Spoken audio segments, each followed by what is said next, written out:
Eleanor Hayes never imagined she'd be standing under a gray, drizzling sky, watching a tiny white coffin being lowered into the ground, while her husband, if she could even call him that anymore, sipped cocktails in Cabo.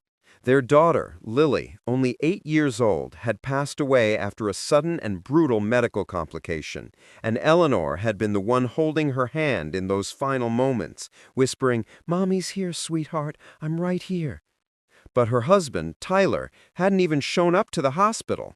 He'd claimed he was in an important meeting and would call later. When Lily took her last breath, Eleanor texted him, begging him to come home. His response? A single emoji. Thumbs up.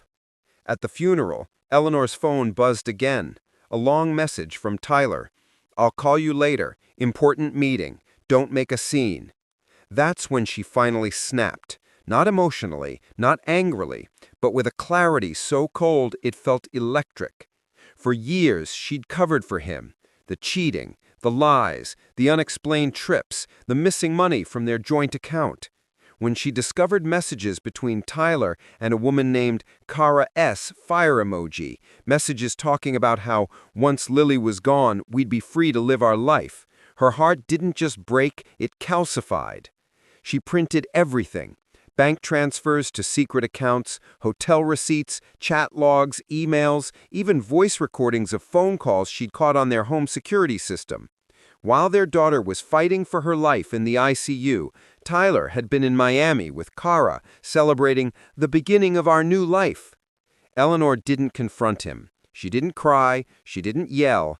She hired the best lawyer in the city, a sharp, steel-eyed woman named Marissa Cole, who took one look at the evidence and said, "We're going to bury him, financially, legally, and publicly."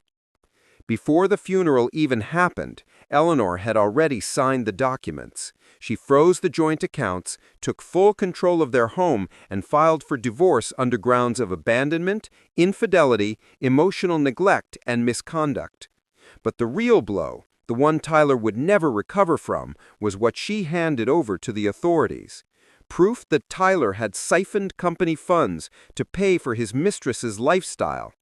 His employer, a multi-state construction firm, launched an internal investigation.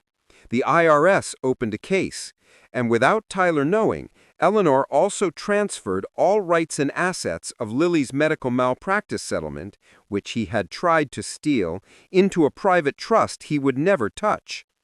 By the time Tyler finally FaceTimed her, sunburned, wearing sunglasses, margarita in hand, Eleanor was standing at the funeral reception, surrounded by people who loved Lily.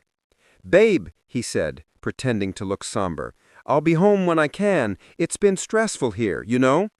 She stared at him with a calmness that made him squint. "Tyler, don't bother rushing. Everything's already taken care of." "What do you mean?" he asked, annoyed. "We need to talk about money. I checked the accounts, and they're frozen, along with your corporate card." His face fell. "What the hell did you do?" "Just a few things," she said softly. "Filed for divorce, sent your boss copies of all those hotel receipts and transfers to Kara, froze every joint asset, transferred Lily's settlement money so you can't touch it, and the IRS might call you soon." Tyler ripped off his sunglasses, panic flooding his face. "Eleanor, Jesus, are you insane?" She smiled bitterly. "No, I'm finally sane." "You can't do this." "I already did." She hung up. Tyler called back 27 times. She didn't answer once. When he flew home early, frantic, he walked into their house to find every one of his belongings neatly boxed on the lawn, a police officer waiting with a restraining order, and his company's HR team requesting an emergency meeting. Kara dumped him within hours. His job suspended him. Investigators raided his personal finances.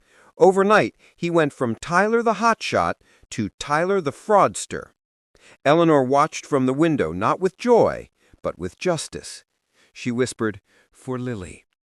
Weeks later, as she visited Lily's grave with roses, the wind carrying soft sunlight through the trees, she finally felt the weight of grief shift, not lighter, but no longer suffocating. She placed her hand on the little headstone and said, "Mommy protected you." And I protected myself, too. As she walked back to her car, she didn't look back. She didn't need to. The revenge was never about hurting Tyler. It was about finally letting go of a man who had never been a husband, never been a father, and never deserved either of them. And now, for the first time in years, Eleanor was free.